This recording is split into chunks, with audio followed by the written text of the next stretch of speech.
Are we wrong for shaming my mother about not taking care of our kids? My sister just had her first kid.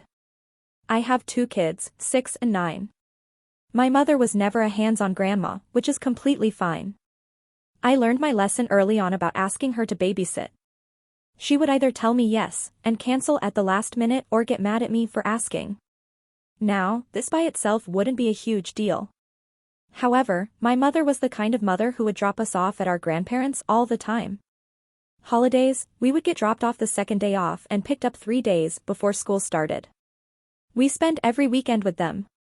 Grandma would pick us up from school and make us lunch. And besides that, every time one of us asked her to babysit, she said, "I already raised my kids." Even if we were just asking her to keep an eye on the kid while we hopped to the store. So, it really is the hypocrisy that gets me, not her not babysitting. I couldn't care less about that. So, my sister had her first kid about 4 months ago. We had a family dinner on Friday where everyone got to meet the baby. So, we were all mingling, and my sister asked Mom at one point if she could watch the baby on Friday for 1 hour so she could pick up her mother-in-law from the airport. My mom started to say her usual sentence, and my brothers and I jumped in and finished the sentence for her and laughed. My brother then offered to watch the baby.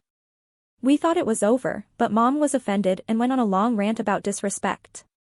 My sister was confused and said, "I just thought you might want to bond with your granddaughter," to which I said, "She didn't even raise us. What makes you think she would want to spend time with our kids?" I admit I was mad. Because she was acting like she was that martyr who never had time for herself. When she literally never had us, and when she did, my older brother and I took care of everything in the house. Including childcare and house stuff.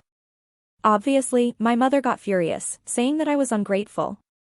My older brother intervened and said that we weren't ungrateful, but we couldn't ignore the matter of fact. The fight escalated, and my mother stormed off. My father called us and told us it was entitled to shame Mom for not babysitting. Were we wrong?